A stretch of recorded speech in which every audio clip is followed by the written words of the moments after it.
Pues en primer lugar me gustaría que te presentaras y que dijeras más o menos a qué campo te dedicas y tu especialidad. Bueno, pues yo soy José Manuel Morales, llevo varios años realizando rutas turísticas pues, de misterio en varias ciudades de España y actualmente pues estoy más centrado en el tema de los enigmas históricos. He escrito hace poco sobre los templarios y bueno, hay otros enigmas históricos, sobre todo nacionales, en los que estoy muy interesado.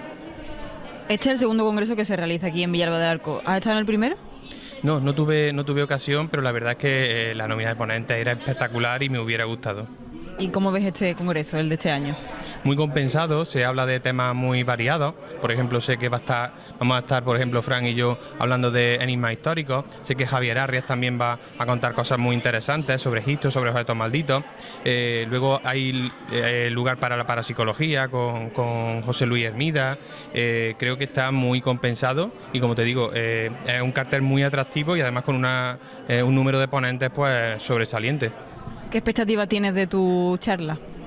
Bueno, pues sobre todo conseguir transmitir algo del entusiasmo que a mí me producen los templarios y todos los enigmas que están alrededor de ellos, como la búsqueda del Santo Grial, el secreto de las vírgenes negras, de las catedrales góticas. Si soy capaz de transmitir solo un poquito de ese interés que a mí me generan estos enigmas históricos al público asistente, pues me daré por satisfecho. Pues muchísimas gracias por tus palabras. Muchas gracias a ti. De Sevilla posee una dilatada experiencia en distintos puestos relacionados con el marketing. Desde el año 2013 preside la empresa de visitas guiadas Rutas Misteriosas, ofreciendo rutas de misterio en Madrid, Córdoba, Granada y Málaga. Viajero infatigable, es colaborador activo del programa Cuarto Milenio de 4. Ha escrito artículos para revistas del sector como Año Cero, Enigmas y Más allá de la ciencia, Historia de Iberia Vieja y Clio Historia.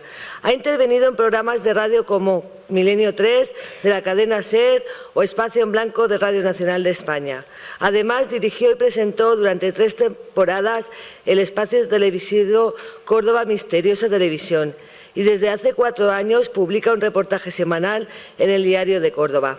Es autor de 3 ensayos: Guía secreta de Casas Encantadas de Córdoba, Enigmas y Misterios de Córdoba y Templarios, del cual nos va a hablar a continuación. Un fuerte aplauso para José Manuel y cuando quieras.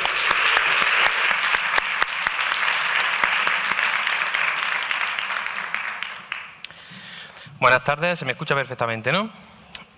Bueno, pues antes de nada, muchas gracias a todos vosotros por estar aquí. Bueno, gracias como siempre a la organización del Congreso, a Alfonso Neto, que ha hecho un trabajo extraordinario, al Ayuntamiento, lógicamente, de Villalba del Arcor por cedernos a estas instalaciones, a Fran, a todos los que han ayudado a que hoy esté yo aquí y, como decía al principio, sobre todo a vosotros, que bueno, pues a esta hora, en vez de estar durmiendo la siesta, habéis preferido venir a ver esta charla sobre los templarios. Una charla que más que una conferencia va a ser un viaje. Lo que yo os propongo es un viaje. Y al ser un viaje sobre templarios va a ser un viaje iniciático. Veréis, vamos a empezar en ese lugar tan destacado, ya que este viaje va a ser tanto en el tiempo como en el espacio. Vamos a empezar en Notre Dame, frente a la Catedral de París, el 18 de marzo de 1314. Ese día, sobre las 3 de la tarde, están atando a 2 palos a 2 hombres de avanzada edad que llevan una túnica blanca y una cruz roja paté en el pecho. Esos hombres son Jacques de Molay y Godofredo de Charnay. Los están atando precisamente, rodeando de leños para prenderles fuego. ¿Por qué? Van a quemarlos vivos. Todavía no sabemos por qué, pero cuando las llamas comienzan a trepar sobre los ropajes de Jacques de Molay, este lanza una profecía. Dios sabe quién se equivoca y ha pecado, y la desgracia se abatirá pronto sobre todos aquellos que nos habéis condenado sin razón. A ti, Clemente, y a ti, Felipe, traidores de la palabra dada, os emplazo a ambos ante el tribunal de Dios. A ti, Clemente, antes de 40 días, y a ti, Felipe, dentro de este mismo año. De una forma o de otra, 33 días después de aquella profecía, el Papa Clemente V muere a causa de una extraña enfermedad para la que sus galenos no consiguen encontrar una explicación. Mientras que a los 8 meses, Felipe IV, el Hermoso de Francia, cae del caballo. Estamos hablando de un avezado cazador.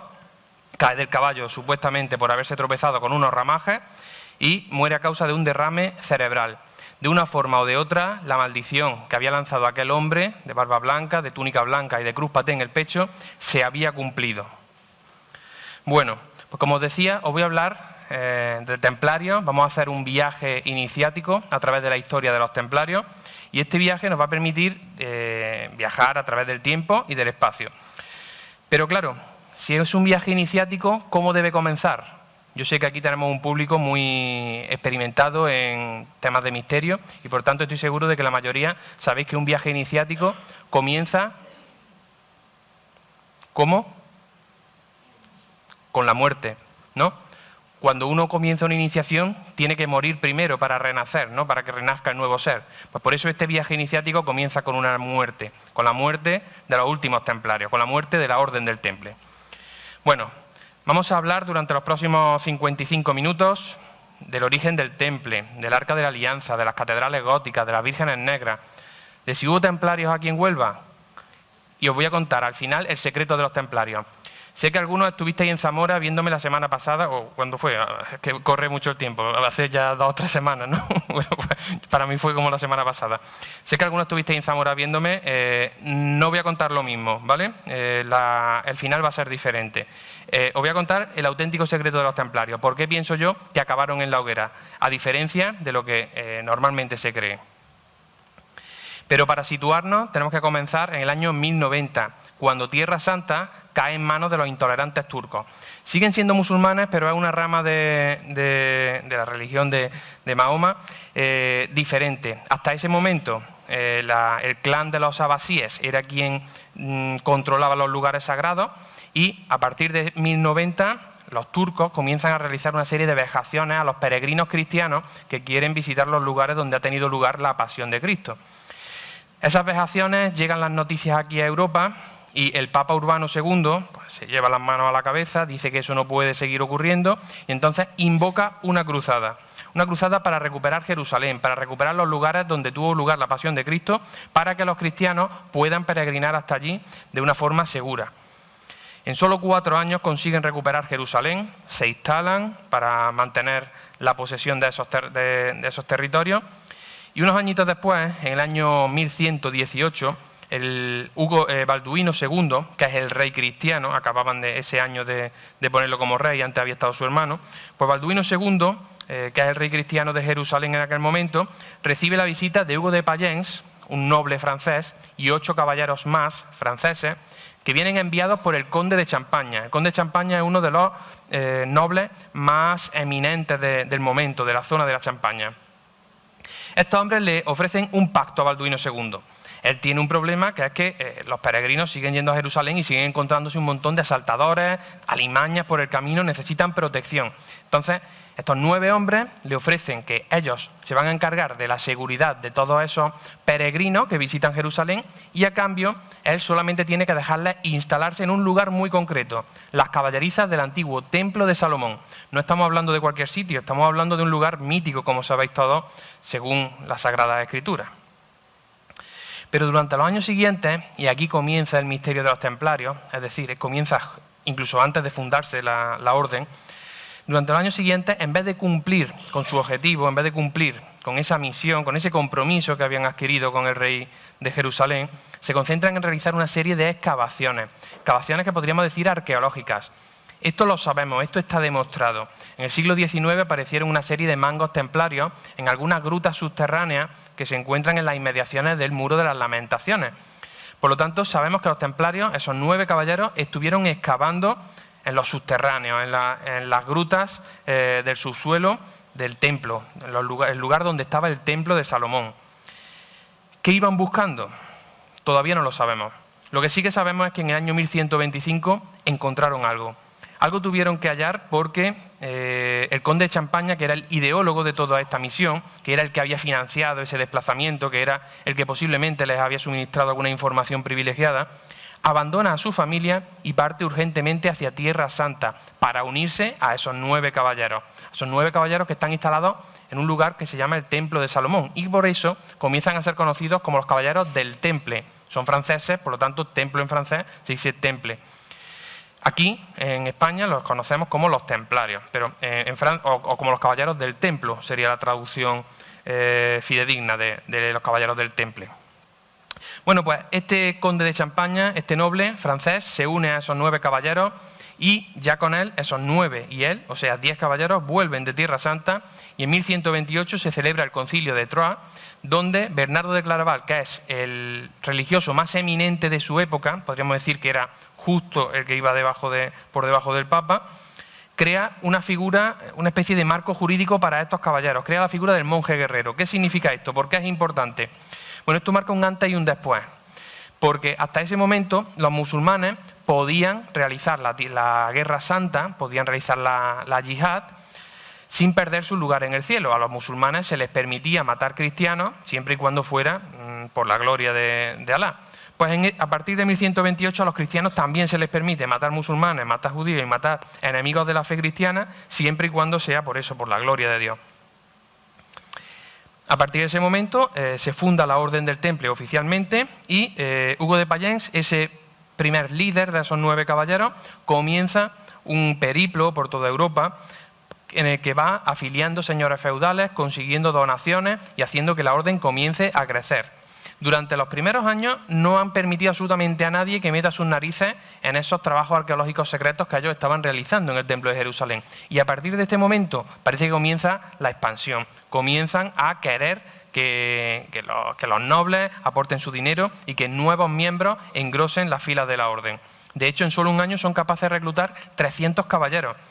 Cada caballero, cuando hablamos de caballeros, tenemos que tener en cuenta que cada caballero lleva pues como 20 personas a su alrededor. Entre todos los criados, sargentos, etcétera, van rodeando a cada caballero. Por lo tanto, esas 300 personas pueden ser en realidad pues cerca de 5 o 6.000 personas. Bueno, comienzan a recibir castillos, comienzan a recibir pueblos enteros como donaciones. En España reciben 2 reinos completos como donaciones. Esa orden comienza a atraer la atención de toda Europa y cuando llega su momento clave es cuando en 1139 el Papa de entonces, Inocencio II, les concede el mayor privilegio que se ha concedido en toda la Edad Media.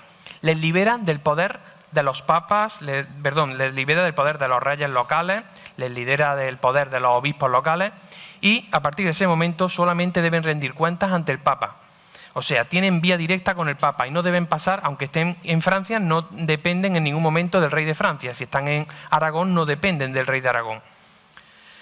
Comienzan a conseguir dinero, comienzan a conseguir donaciones, como digo, atraen la atención de todos los nobles y todo el mundo cuando se muere cede sus bienes a los templarios.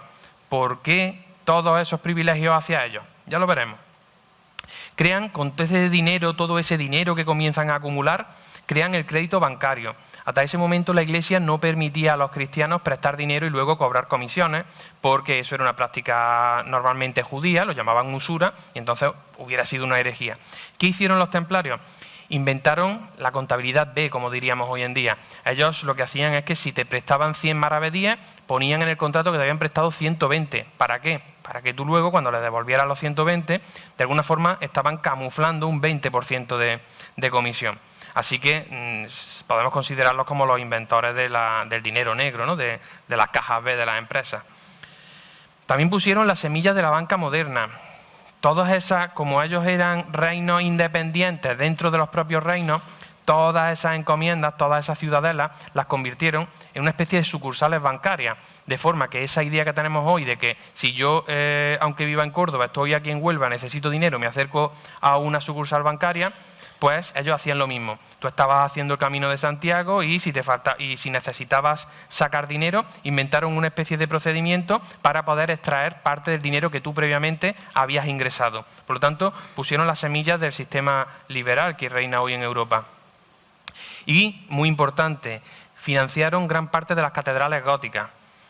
De hecho, entre 1180 y 1270 se construyen en Europa más de 80 catedrales y no menos de 500 abadías.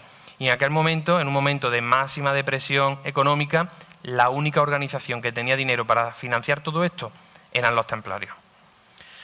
Eran tan poderosos que se creían invencibles y por eso parece que no vieron venir lo que ocurría. En el año 1306 parece que Felipe IV, al que ellos consideraban su amigo, el rey de Francia, parece que se vio acosado por el pueblo durante unas decisiones que tomó no demasiado acertadas. El pueblo comenzó unos disturbios y los templarios lo pusieron a salvo. Para protegerlo lo pusieron a salvo en su propia cuartel general, en la torre del Temple de París. Allí el rey Felipe IV pudo ver con sus propios ojos la sala del tesoro del Temple, pudo ver todo ese dinero, todas esas joyas. Tenemos que tener en cuenta que el rey Felipe IV era uno de sus máximos deudores. Le había pedido mucho dinero prestado a los templarios y en su vida iba a poder devolvérselo. ¿Qué se le ocurrió? Bueno, pues lo más simple del mundo, algo que además ya había hecho previamente. Y es, si él le debe mucho dinero a los templarios, mata a los templarios, elimina la orden, así, ya si ellos no están, ya no le debe el dinero a nadie, y encima se queda con todos esos bienes que veis ahí. Bueno, el plan parecía que no tenía fisura. Así que, ¿qué es lo que hace?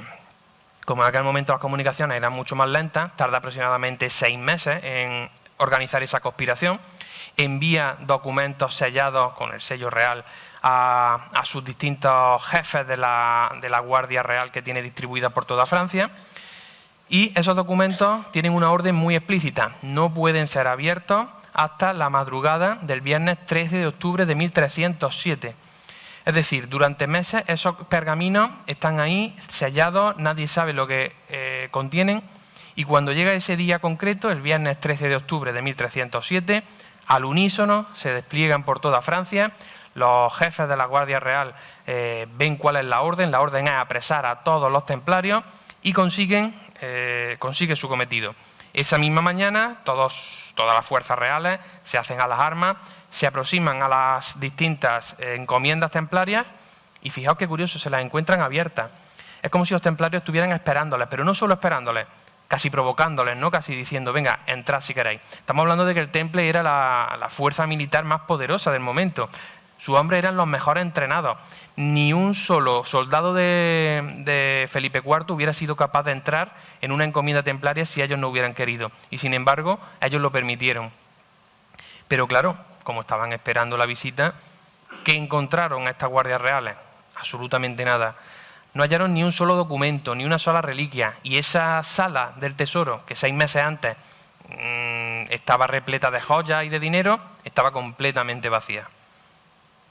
Claro, esto enfadó mucho al monarca, que aprovechando las acusaciones vertidas por algunos miembros, por algunos exmiembros de la Orden del Temple, gente que había sido pues expulsada por mal comportamiento o por no haber cumplido la regla, pues claro, ¿qué van a decir esta gente despechada? Pues soltaron falsos testimonios sobre sus antiguos compañeros.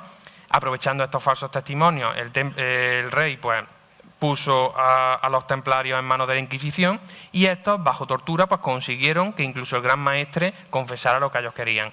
De hecho, bueno, pues tampoco había mucha escapatoria de esos, como os podéis imaginar, de esos interrogatorios. O decían lo que ellos querían o te mataban, o sea que al final solo sobrevivían los que decían lo que ellos querían. Y como a esos también los mandaban a la hoguera, pues al final lo que eran las altas cúpulas acabaron todos muertos. Hay que decir que no todos los templarios, evidentemente, solo estamos hablando de las altas cúpulas. Todo lo que era la base de los caballeros, pues sí que pudieron escapar y entrar en otras organizaciones. Pero de esa forma se acabó con el Temple. Ya sabéis cómo acabaron, con las altas cúpulas, en el año 1314, ardiendo frente a la Catedral de Notre Dame. Cuenta la leyenda, una leyenda francesa sobre todo basada, sacada a la luz por Louis Charpentier y Michel Lamy, que 50 carretas de heno tiradas por bueyes salieron de la casa del Temple de París unas noches antes de que se produjera el arresto. Y que la misma noche en la que se estaban abriendo todos esos pergaminos por toda Francia, con nocturnidad y alevosía, desde el puerto de La Rochelle, un puerto que estaba en el Atlántico, otro día hablaremos por qué estaba en el Atlántico, varios buques con un cargamento de 1.500 cofres partieron sin rumbo conocido. Uno de esos carros, también dice esta leyenda, que se separó del resto. ¿Hacia dónde se dirigía? Pues luego lo veremos. Ahora vamos a cambiar de tema, porque como son muchos temas los que vamos a tratar en este viaje, vamos a hablar del Arca de la Alianza, un objeto mítico que todos, o la mayoría, conocimos a través de las películas de Indiana Jones, ¿no? Pero un objeto mítico al que si le sigue la pista en la Sagrada Escritura parece que pudo existir realmente. Fijaos, lo que nos dicen estos textos sagrados es que cuando Yahvé entrega a Moisés las tablas de la ley, las tablas de los 10 mandamientos, le encarga construir un cofre donde contenerlos. No puede guardar algo tan importante en cualquier sitio. Tiene que crear, fabricar un cofre con unas medidas específicas y con unas instrucciones muy detalladas. Fijaros, estas instrucciones se las da Yahvé, supuestamente, esto lo podéis leer en el Éxodo 25, se las da Yahvé a Moisés. Le dice, harás un arca de madera de acacia de 2,5 codos de largo, 1,5 codos de ancho y 1,5 codos de alto. La revestirás de oro puro, por dentro y por fuera. Harás también varales de madera de acacia, que revestirás de oro, y los pasarás por las anillas de los costados para transportarla. Como veis, no puede guardar en cualquier sitio esas tablas de la ley, esos mandamientos. Y lo más curioso de todo, también le dice Yahvé, por si fuera poco, harás también un habitáculo, un tabernáculo, con unas medidas muy precisas y las paredes de piel de cabra para guardarla. O sea, especifica Yahvé no solo el material del que debe estar construida el arca, sino que el tabernáculo, la tienda de campaña, podríamos decir, donde se va a guardar, también tiene que tener unas medidas específicas y también tiene que estar hecho fabricado de algo muy especial. Las paredes tienen que ser de piel de cabra. ¿Por qué? Bueno, pues si seguimos un poco la estela del arca por la Biblia, veremos que poseer este objeto cambió la suerte del pueblo judío. Contaban estas escrituras que era capaz de lanzar fuego, que era capaz de abatir tanto a enemigos como a amigos, que abrió las aguas del río Jordán, que cuando llegaron los levitas a la puerta de Jericó, comenzaron a desfilar con el arca alrededor de ellos y se derrumbaron las murallas de Jericó, que cuando los filisteos le roban el arca a los judíos, llevan ese objeto mítico que acaban de robar, se lo colocan a su dios Dagón para ofrecérselo, para hacerle una ofrenda a su dios Dagón, los filisteos, y parece ser que justo cuando esa estatua colosal siente el poder del arca, se cae sobre sus gobernadores, se rompe en 1000 pedazos, la cabeza acaba descuartizada. Y durante los 6 meses siguientes, aparte, el pueblo filisteo comienza a seguir una serie de plagas y desastres naturales. Pasado ese medio año, los filisteos le dijeron a los judíos, tomad de nuevo vuestro arca, haced con ella lo que queráis, porque nosotros no nos ha traído más que desgracia. ¿Y qué hacen los judíos cuando la recuperan? Pues lo que haría cualquiera, ¿no? La abren para ver si les han robado algo. ¿Sabéis cuál fue el resultado? Pues lo que veis ahí, 60 muertos judíos de fuego amigo. Porque el arca, eso es un poco, ¿no?, la imagen que tenemos todos del poder del arca, ¿no?, lo que vimos en Indiana Jones, cómo se derretían los nazis al abrirla. Bueno, pues esto, según la Sagrada Escritura, parece que pudo ocurrir. Es más, también dicen estos textos que ese tabernáculo, esa tienda de campaña, había que colocarla en un lugar apartado del campamento que todas las noches iban montando los judíos durante el Éxodo. Recordad que estuvieron 40 años, ¿no?, buscando la tierra prometida y que cada noche en el desierto tenían que montar su campamento. Bueno, pues este campamento, el del arca, tenían que montarlo separado del resto porque era tan peligroso y tan difícil de manejar ese instrumento que podía matar a los propios judíos. O sea que estamos hablando, más que de un objeto sagrado, estamos hablando casi de un arma de guerra, casi de un artefacto peligrosísimo si no se sabe manipular. De hecho, no se podía tocar, evidentemente. Los sobrinos de Moisés, los hijos de Aarón, murieron por haber manipulado el arca sin protección. Y cuentan también en los sagrados textos que el tabernáculo, que esa tienda de campaña, se iluminaba en la oscuridad. Yo sé que la mayoría estaréis pensando, bueno, esto son leyendas, ¿no? Esto no lo cuentan en la Biblia de una forma simbólica, porque quiere decir algo, porque representa el poder de Dios. Pero, ¿y si tuviera una explicación científica? ¿Y si todo esto que estamos hablando de verdad se pudiera haber ocurrido en el siglo X a.C.? Fijaos que las instrucciones que dio Yahvé no eran cualquiera, ¿no? Le dijo a Moisés que tenía que fabricar un cofre en madera de acacia, cubierto de oro y con 2 querubines de oro que formaran una especie de triángulo, como veis en la imagen. La madera de acacia es un material duro, ligero y además un buen acumulador de energía. Al recubrirlo de oro, estás consiguiendo que el oro, que es el mejor conductor de electricidad que existe, de alguna forma haga que la electricidad pueda transmitirse rápidamente, fácilmente. ¿Sí? Que no lo sé, llevo 21 minutos. ¿Qué hora es ahora mismo? Bueno, Y como os decía, los dos querubines con las puntas, los dos querubines prácticamente se estaban tocando.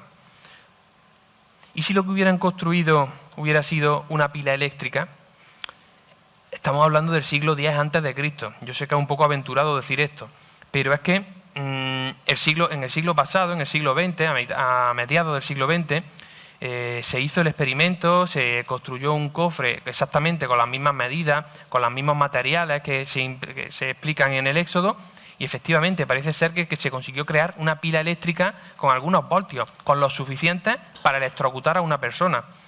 Pero claro, la gran pregunta, si hemos construido una pila eléctrica, ¿cómo se carga? Porque vuestros móviles, si no los cargáis, aunque tengan una batería dentro, no sirve para nada, ¿no? Y en el siglo X a.C., ¿dónde encuentra un enchufe? Complicado, ¿verdad? Pues fijaos, ¿os acordáis del tabernáculo? ¿De qué estaban hechas las paredes?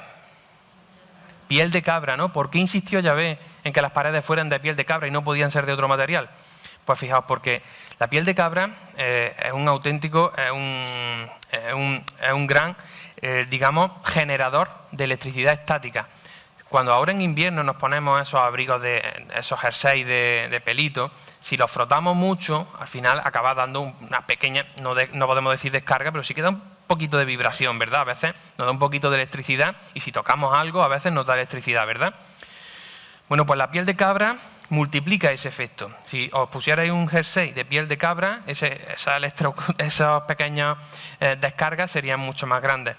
Y si encima eso lo hacemos una noche, otra noche y otra noche, fijaos que cada vez que los judíos durante el Éxodo montaban esa tienda de campaña con ese tabernáculo con las paredes de piel de cabra, el viento del desierto comenzaba a mover toda la noche las paredes del tabernáculo. Eso hacía que esas paredes estuvieran toda la noche frotándose con el arca. Una noche, otra noche, otra noche. Al cabo de unos años, cuando alguien tocaba eso sin protegerse, ¿qué le pasaba? Moría electrocutado. Se acumulaba tal nivel de energía que era capaz de electrocutar a algunas personas. Por lo tanto, todo esto que vemos en los textos bíblicos es posible que tenga una explicación científica y es posible que realmente estén ocultando algo que sinceramente ha ocurrido. Bueno, pues cuando los judíos acaban el Éxodo, llegan a la tierra prometida y levantan el templo de Salomón. El rey David Yahvé no le permite a él construir el templo porque tiene las manos manchadas de sangre, pero su hijo Salomón, el rey mago, el rey sabio, sí que construye ese templo y le da las mismas proporciones del tabernáculo. Tened en cuenta que dicen los hombres, bueno, pues si Dios nos ha dicho estos números, si Dios nos ha dicho que este arca de la alianza tiene que tener 2 codos y medio entre 1 codo y medio, multiplicamos esas medidas, pero manteniendo la misma relación, porque si Dios ha dicho esa relación, ese número debe ser importante, debe ser sagrado, debe significar algo. Así que se construye siguiendo esas medidas el templo de Salomón y recordáis quiénes se instalaron allí, ¿verdad? ¿Y si los templarios estuvieron buscando el arca y por eso insistieron en instalarse precisamente en ese lugar? No sabemos si la encontraron, no tenemos una sola prueba. Sabemos que la buscaron, ¿vale? Eso está demostrado, pero no sabemos si la encontraron. Pero fijaos, el hecho de que ellos se quisieran instalar en el templo de Salomón y de que Balduino II lo aceptara, ya comienza a ser sospechoso, ¿no? Estamos hablando de que el rey les permite a esos hombres que se han comprometido a defender a los peregrinos, les permite no defender un solo peregrino. En esos 9 primeros años no se tiene constancia de que en ningún momento salieran del templo, de que en ningún momento permitieran que nadie se uniera a la orden y de que ni una sola vez levantaron la espada para defender a un solo peregrino. Por lo tanto, si Balduino II tenía que saber que esa gente estaba allí haciendo otra cosa, si no, no le hubiera dado una nave tan gigantesca para solamente 9 personas. Pero ya os comenté antes que en el 1125 el conde de Champaña lo deja todo en Francia y se une a la orden. Estamos hablando de un hombre que tiene familia, hijos, tiene tierras, tiene posesiones, tiene criados. Lo deja todo, asume los votos, hace votos de pobreza, de obediencia, de castidad y se une a la orden. ¿Por qué alguien va a dar un giro tan inesperado en su vida, tan radical en su vida? Alguien rico pasa a convertirse en pobre porque tendría que haber encontrado a ellos algo de un poder espiritual brutal, ¿no? Consiguen, como hemos comentado antes, el apoyo de Bernardo de Claraval, de San Bernardo de Claraval, el religioso más eminente de la época. Les conceden infinitos privilegios. como hemos dicho, ¿no? Y el más importante de todos, solo rinden cuentas ante el Papa. Es decir, que es como si el Papa no quisiera intermediarios, como si no quisiera que los monarcas, que los obispos locales tuvieran información. Es como si él y los templarios compartieran un secreto y no quisiera que hubiera nadie de por medio que pudiera enterarse. Pero fijaos lo más curioso de todo. Hay un texto apócrifo, el segundo libro de los Macabeos, número 2, donde en sus versículos 4 y 5 dice lo siguiente: el profeta mandó llevar con él el tabernáculo y el arca, y partió hacia la montaña donde Moisés había subido para contemplar la herencia de Dios. Al llegar, Jeremías encontró una caverna. Allí introdujo el arca y clausuró la entrada. ¿Por qué es esto importante? Porque en ese texto te está diciendo, es un texto apócrifo, vuelvo a repetir, no está entre los evangelios aceptados oficialmente, está dando algunas pistas de lo que había ocurrido con el arca, ¿no? De que el arca de alguna forma podría haber sido ocultada en una gruta. Y si los templarios tenían acceso a los pergaminos apócrifos, a los textos apócrifos, luego al final comentaremos esa hipótesis. ¿Os acordáis de que una de las carretas se había separado del resto? Bueno, pues vamos a ver qué pudo ocurrir con ella. A 80 kilómetros al sur de París encontramos una catedral que se llama Chartres, la catedral de Chartres, en la ciudad de Chartres, donde vemos un relieve que está junto a la puerta de los iniciados, y ese relieve podéis ver cómo vemos ahí como hay una especie como de burros, ¿no?, de bueyes más bien, que van tirando de una carreta que lleva ruedas. Esa carreta tiene un cofre, y de ese cofre parece que está como sobresaliendo algún tipo de libro o de jarrón, ¿no? También tenemos a la derecha a unos hombres que están realizando algún tipo de acto, ¿no?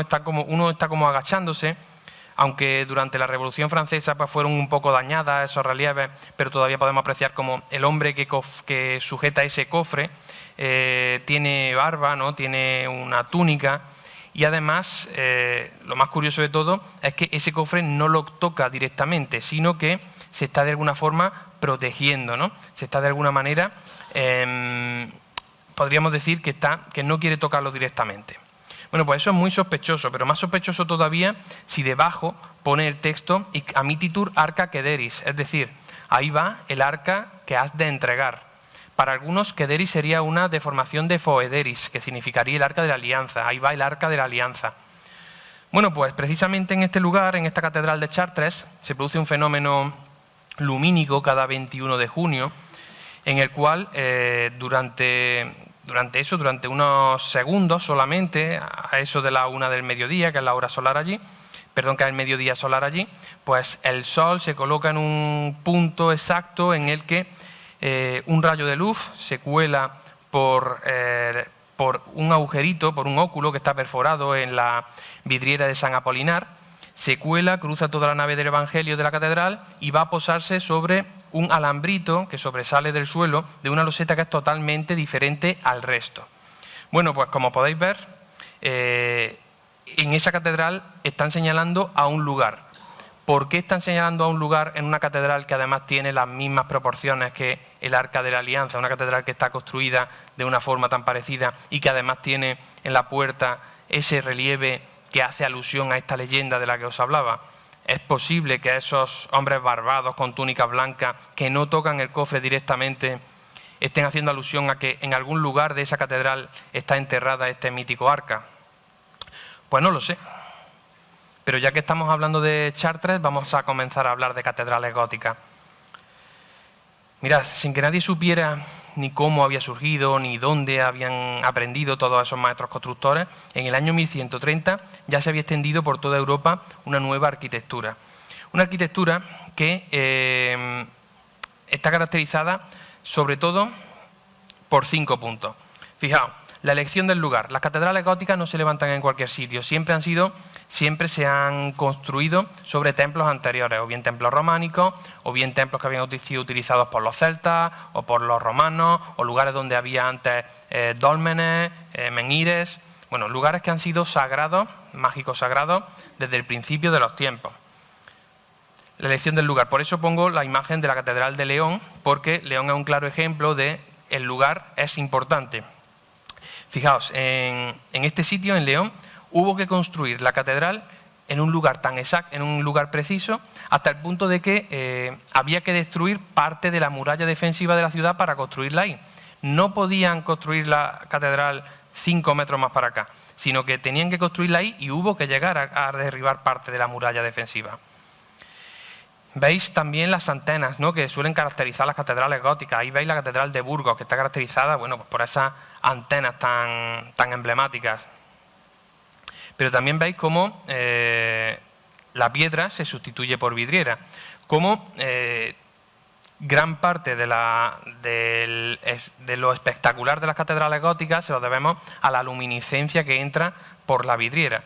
Toda esa luminiscencia es gracias a una especie de vidrio que se consigue en el siglo XII, XIII y que es muy especial, que luego no se ha vuelto a conseguir.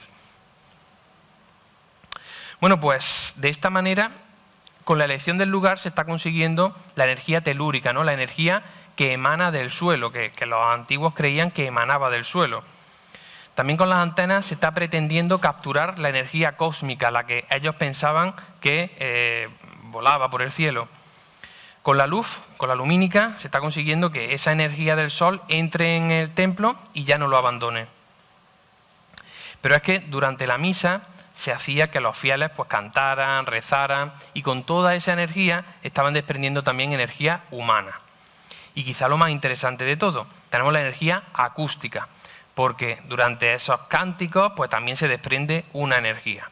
De manera que cuando se construía una catedral gótica, el maestro constructor no estaba pretendiendo hacer un edificio que atrajera al turismo o que simplemente fuera bonito. Estaba realizando una obra para Dios, para que los fieles se acercaran a Dios.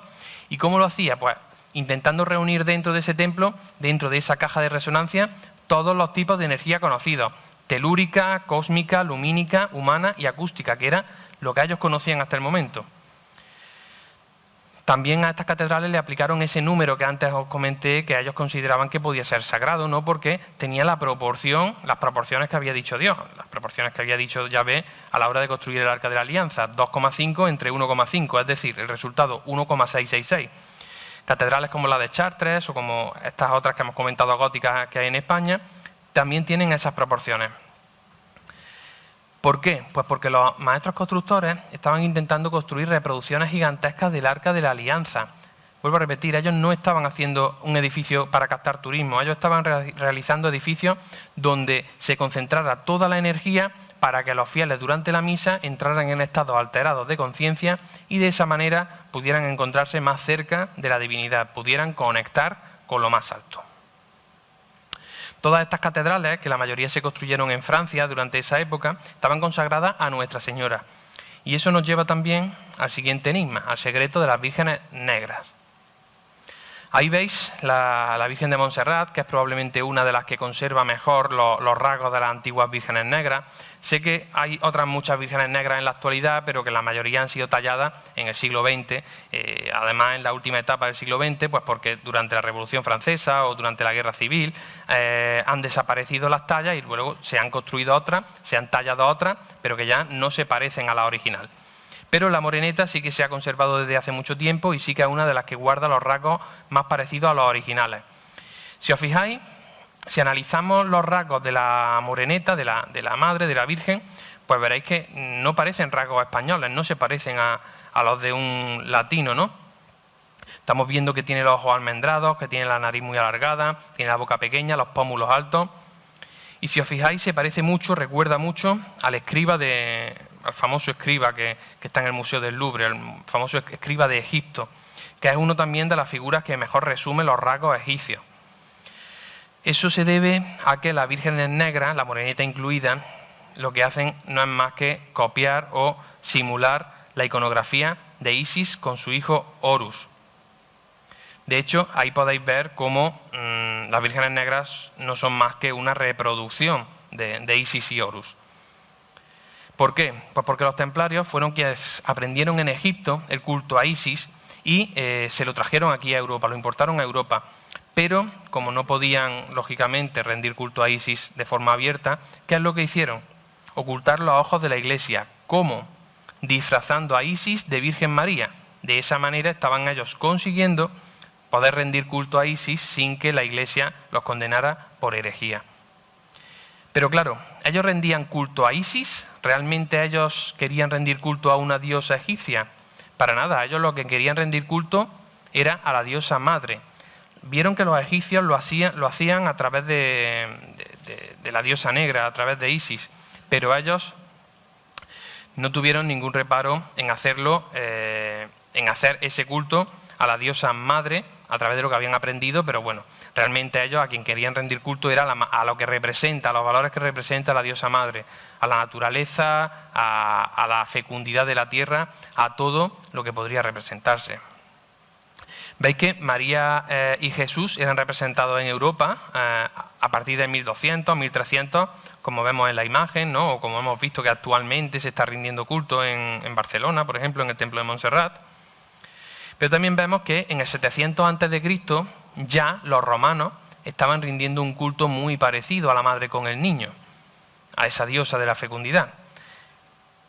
Pero es que los romanos lo habían copiado de los griegos, y los griegos ya en el 1000 a.C. ya estaban rindiendo culto, ahí como estáis viendo. Pero ni siquiera hace falta quedarse en Europa, es que podemos salir y podemos irnos a India, y en el 1500 ya veis cómo la madre y el pequeño Krishna pues tienen una iconografía muy similar a la que estamos viendo que se va repitiendo cada cierto tiempo. Pero si nos remontamos un poco más atrás en el tiempo, nos damos cuenta que los babilonios, ya en el 1700 a.C., ya estaban rindiendo culto a la divinidad con una iconografía exactamente igual. O como en el tiempo de las pirámides, ¿no? Como en el antiguo Egipto, Isis y Horus ya tenían esa iconografía que hemos visto. Pero es que si nos vamos a Sumer, una civilización, como sabéis, la madre de la civilización, y además una civilización que no está muy claro cuándo están sus orígenes, ¿no? Hay algunos que dicen que lo fechan en el 3000 a.C. y otros que lo fechan en el 6000 a.C. Bueno, pues eso significa que si realmente la civilización sumeria hubiera nacido en el 6000 a.C., significa que hace 80 siglos aproximadamente ya los hombres estaban rindiendo culto a la divinidad así, como vemos ahí. Es decir, una imagen que, como veis, recuerda mucho a las vírgenes negras. A las vírgenes negras que luego, pues, cuando la Iglesia empezó a ver que era un poco extraño eso de que la Virgen fuera negra, comenzaron a hacerlas blancas, y es cuando llegó a Europa el culto a la Virgen María. Hasta ese momento, lo importante dentro de la religión habían sido solo los varones, solo Dios, Cristo y algún santo varón. A la Virgen no se le había rendido culto ni se le habían levantado templos hasta los siglos XII y XIII. ¿Por qué? Porque los templarios trajeron ese culto a la Virgen. Ellos a través de las vírgenes negras, y luego la Iglesia lo convirtió en el culto a la Virgen María. Pero como veis, esto no lo hemos inventado los cristianos. A día de hoy y hace 80 siglos ya se estaba rindiendo culto a la divinidad, a la Madre Tierra, de una forma muy, muy parecida. Una tradición que al menos es tan antigua como los hombres. Y hago hincapié en el al menos. ¿Quién sabe si antes que nosotros ya estaba aquí? Bueno, estamos en Huelva, me quedan todavía unos minutos. Aquí hubo templarios. ¿Quién hay aquí de Huelva? Que levante la mano. Vale, veo que más o menos la mitad. ¿Hubo templarios aquí en Huelva? Bueno, pues los templarios llegaron a España con dos motivos. El primero fue proteger los caminos de peregrinación. Por lo tanto, en España teníamos el Camino de Santiago y se establecieron pues, en el norte de España con ese motivo. Dejaron su huella, por ejemplo, en Puente la Reina, en Navarra, donde tenemos un Cristo crucificado sobre una cruz con forma de pata de oca. Tenemos la ermita de Santa María de Unate, Navarra. Todos estos enclaves que os estoy diciendo, hay algunos historiadores que bueno, pues no están de acuerdo con que fueron templarios y demás. Si tuviéramos otro día con más tiempo, explicaremos por qué los que somos así un poquito heterodoxos estamos convencidos de que, por ejemplo, Eunate es templario. Bueno, también se sabe que estuvieron en San Juan de la Peña, donde se cree que estuvieron custodiando el Grial, el Santo Cáliz de Valencia. El castillo de Ponferrada fue otro de los lugares donde dejaron su impronta. Tenemos por ahí esa tau, que todavía es la original y que se conserva justo a la entrada del castillo de Ponferrada. Y su segunda misión en nuestra península fue luchar contra los musulmanes de Al-Ándalus. En 1212 los templarios tuvieron una destacada actuación en la batalla de las Navas de Tolosa, y también gracias en agradecimiento a esa actuación que tuvieron, pues los monarcas cristianos les concedieron algunos beneficios, algunos lugares para que ellos pudieran explotarlos. Entonces, el castillo de la Iruela, en Jaén, es uno de los principales huellas templarias de Andalucía. En Córdoba tenemos una torre, la Torre de la Calahorra. Sevilla, sabéis que también tenemos bastante huella. Y en Huelva, en la provincia, tenemos 3 principales enclaves templarios. Uno de ellos, quizás el principal, el más espectacular de toda la provincia de Huelva, es el castillo de Aracena, construido en el siglo XIII, donde, como veis, pues todavía hay una cruz que se cree, es una de las 4 cruces principales que utilizaron los templarios, y esa cruz, pues dicen que podría estar relacionada con el temple. Quizás lo principal de este castillo es que es uno de esos castillos, fortalezas, que también pueden hacer las veces de templo, gracias a la Gruta de las Maravillas, que como sabéis está muy cerquita, y donde se cree que los templarios llevaron a cabo rituales iniciáticos. En Lepe, que también fue a partir de finales del siglo XII fue templaria, pues dejaron su impronta en la ermita de San Cristóbal, donde, como sabéis, pues tiene una cúpula octogonal.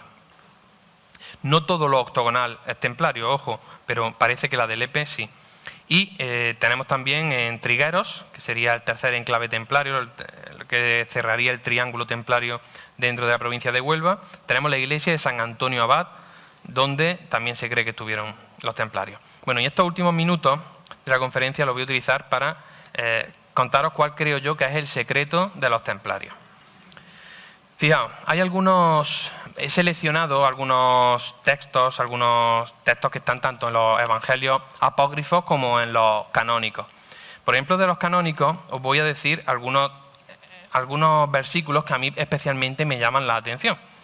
Y es que, por ejemplo, en el Evangelio de Juan, que como sabéis es el más esotérico de los cuatro canónicos, pues, por ejemplo, en el 20, 14, 15 dice... Bueno, voy a poner un poquito el contexto. Estamos hablando cuando Jesús se supone que ya ha resucitado y María Magdalena va a visitar el sepulcro y se lo encuentra vacío. Entonces, diciendo esto, se volvió hacia atrás y ve a Jesús de pie, sin saber que era él. Dícele Jesús: «Mujer, ¿por qué lloras? ¿A quién buscas?». Ella, pensando que era el hortelano, le dice: «Señor, si tú te lo llevaste, dime dónde lo has puesto y yo lo recogeré». Es decir, María Magdalena va a buscar a Jesús al sepulcro, se lo encuentra el sepulcro vacío. Y entonces, al ver que está vacío, se encuentra allí un hombre, que es Jesús, sin saber que era él. Eso está extraído de la Biblia, ¿vale? Lo podéis buscar, si tenéis una Biblia en casa, podéis buscar, anotar estos versículos y luego ir a verlo. Ella, pensando que era el hortelano, es decir, que María Magdalena, que unos dirán que es su mujer, otros que no, pero bueno, creo que todos estamos de acuerdo en que era una persona muy allegada a Jesús de Nazaret, pues cuando va a buscarlo al sepulcro y lo encuentra allí resucitado, no lo reconoce, es más, lo confunde con el jardinero. Otro versículo interesante, también en el propio Juan 21, haciéndose ya de mañana, paró Jesús sobre la ribera, pero los discípulos no sabían que era Jesús. Esto parece encuadra en el momento en el que Jesús, una vez ya resucitado, va a visitar a sus discípulos y se los encuentra pescando. Entonces, mientras ellos están allí en la ribera preparando las cosas para pescar, Jesús se aparece ante sus discípulos y fijaos lo que pone ahí destacado: pero los discípulos no sabían que era Jesús. Entonces, él les dice: «Hijos, ¿tenéis algún pescado?». O sea que él entabla conversación con ellos y les pregunta si han pescado algo, si no. Pero, de nuevo, volvemos a repetir, ni María Magdalena reconoce a Jesús resucitado, ni sus discípulos tampoco son capaces de hacerlo. Mateo, para no irnos solo al Evangelio de Juan, Mateo 28. Y los 11 discípulos marcharon a Galilea, a la montaña donde los había citado Jesús. Y al verle, le adoraron, pero algunos dudaron. Es decir, de nuevo nos encontramos con que el Evangelio de Mateo, nos vamos ya a otro de los evangelios canónicos, muchos de sus discípulos no están seguros de que ese hombre que está allí resucitado sea su maestro. Es extraño, ¿verdad? Imaginaros vosotros, se supone que habían estado con él en la última cena solo unos días antes. Imaginaros vosotros que dejáis de ver a un amigo de toda la vida, lo dejáis de ver 3 días y al cuarto día lo veis, lo reconoceríais, ¿verdad? Lucas, seguimos dentro de los canónicos, ¿vale? De los oficiales, de los aceptados por el dogma religioso. Y he aquí que 2 de ellos caminaban ese mismo día hacia una aldea que distaba 60 estadios de Jerusalén, llamada Emaús. Y mientras ellos platicaban e inquirían, el mismo Jesús, acercándose, empezó a caminar con ellos. Pero los ojos de ellos quedaron impedidos de conocerle. ¿Vale? Los ojos de sus discípulos no reconocieron a su maestro. Lucas 24, 37-43. Y ellos, quedándose pasmados y llenos de miedo, creían contemplar un espíritu.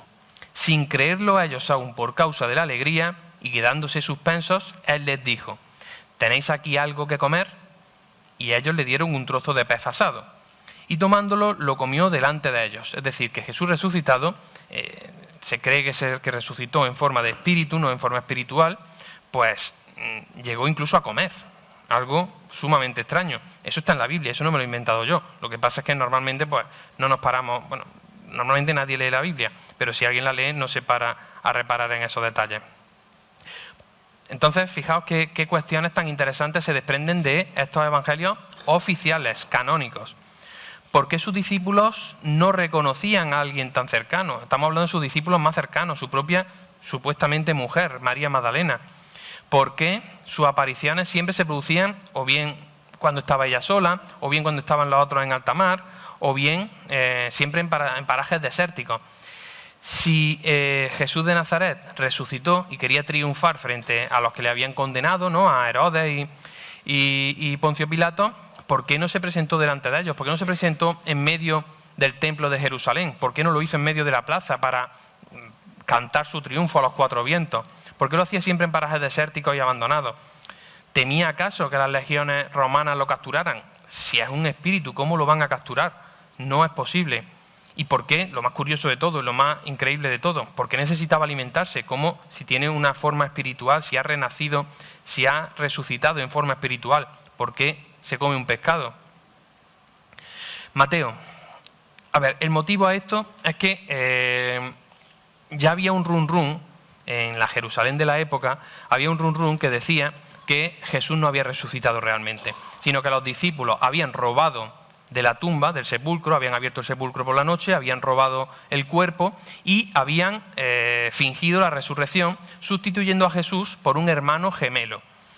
Como existía ese run, ¿qué es lo que hizo Mateo? Que recordemos, Mateo no escribió el Evangelio en el mismo momento en el que murió Jesús, lo hizo sobre el año 70 o después, es decir, más de 35 años después. ¿Por qué incluye Mateo este pasaje en el que dice: al día siguiente se reunieron los sacerdotes y los fariseos ante Pilato y le dicen: Señor, recordamos que aquel embaucador dijo, estando aún vivo, después de 3 días resucitaré.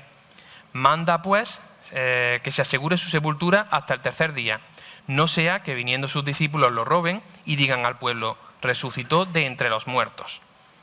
Fijaos qué curioso.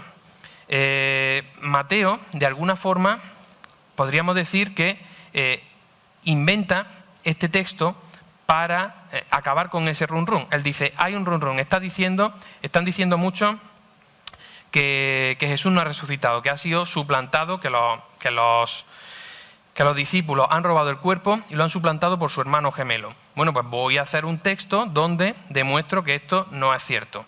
Pero claro, ¿cómo sabía Mateo que esto se había comentado entre Pilato y los sacerdotes judíos? Es decir, si él era un cristiano, ¿a Mateo creéis vosotros que le van a dejar estar presente en una reunión privada entre Pilato y los levitas? Y lo más curioso de todo, ¿por qué solo aparece esta hipótesis en el Evangelio de Mateo? No aparecen los demás. Tiene toda la pinta de, como os he dicho, de que sea algo que él simplemente incluye para acabar con ese rumor. Bueno, pues quizás sea o no sea descabellado pensar que Jesús tuvo un hermano gemelo. De hecho, son numerosos los artistas que se han empeñado en repetírnoslo una y otra vez a lo largo de la historia del arte. Creo que a todos nos suena la Virgen de las Rocas, del Louvre, ¿no? Y bueno, pues son muchas las representaciones de Jesús con un niño que es exactamente igual que él, al que solamente le diferencia la aureola. Bueno, pues la teoría del gemelo dentro del Evangelio de Juan también está explicada y explícita. Y de nuevo no hace falta acudir a ningún texto apócrifo para leer esto. Por ejemplo, dice entonces Tomás, llamado Dídimo, a sus condiscípulos: vamos también nosotros para que muramos con él. Juan 11. El dídimo es una voz que proviene del griego dídime, que significa gemelo. O sea, Tomás es un nombre en clave. Tomás también proviene de taoma, que también significa gemelo. Por lo tanto, de alguna forma es un nombre clave. Ese apóstol no se llamaba probablemente Tomás. Estaban intentando decirnos que Tomás era el gemelo de Jesús. De hecho, vuelvo a repetir, Juan mismo se encarga luego de volver a refrendarlo un poquito más adelante. Juan 20 dice: Tomás, uno de los 12, llamado el mellizo. O sea, que a Tomás, al apóstol Tomás, le llamaban ya el mellizo. Ya nos está dando demasiadas pistas sobre que Jesús tenía un mellizo, o al menos un hermano que se le parecía mucho. No estaba con ellos cuando vino Jesús. Y un poquito más adelante, en el 21, estaban juntos Simón Pedro, Tomás, llamado el mellizo, Natanael, el de Caná de Galilea, los de Zabedeo y otros 2 de sus discípulos. O sea, que en varias ocasiones en el Evangelio canónico de San Juan se repite la palabra mellizo y se refrenda la idea de que Tomás era el mellizo de Jesús. Y si ahora nos vamos a los evangelios apócrifos, ahí se confirma definitivamente esta hipótesis. Por ejemplo, en los Hechos de Tomás 50 vemos como dice: ven, oh santo poder del Espíritu, ven, santa paloma, que das luz a los 2 gemelos, ven, oh madre oculta. O, por ejemplo, en el libro de Tomás 1.3, también apócrifo: como se dice que eres mi gemelo y mi amigo verdadero, examínate a ti mismo y comprende quién eres, cómo vives y qué será de ti, dado que te llaman hermano mío. O sea, que era vox populi que Jesús tenía un hermano gemelo. ¿Y cuál es la teoría? O cuál es mi teoría, y esta la expongo en el libro, en el último libro que he escrito. Pues precisamente que probablemente los templarios descubrieron esta información.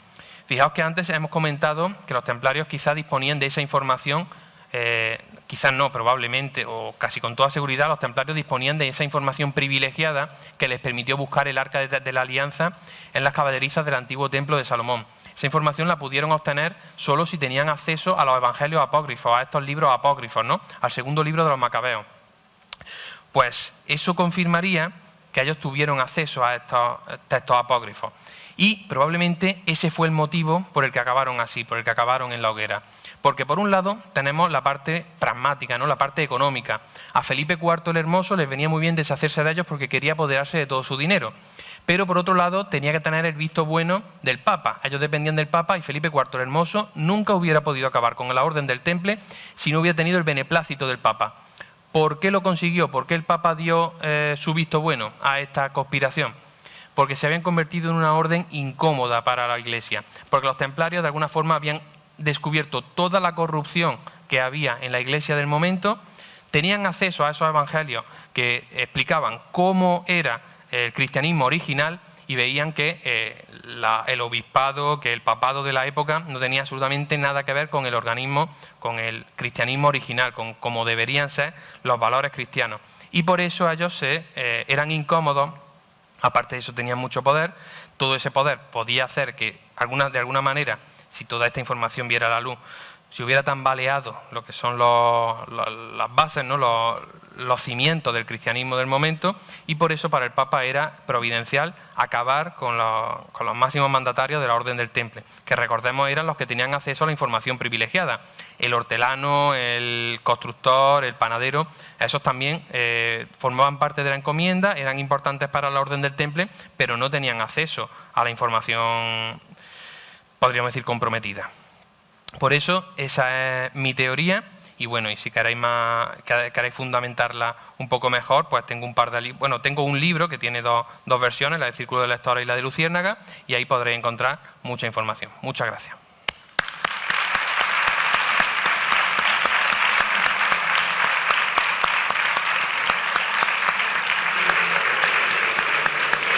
José Manuel, magnífica conferencia revelándonos esos secretos sobre los templarios. Vamos a hacer un breve receso de muy poquito tiempo, 5 minutitos nada más, porque las improvisaciones de nuestro amigo Fran nos ha hecho perder un poquito de tiempo. Así que 5 minutitos, el cambio de ponente y volvemos con más conferencias. Hasta dentro de un ratito.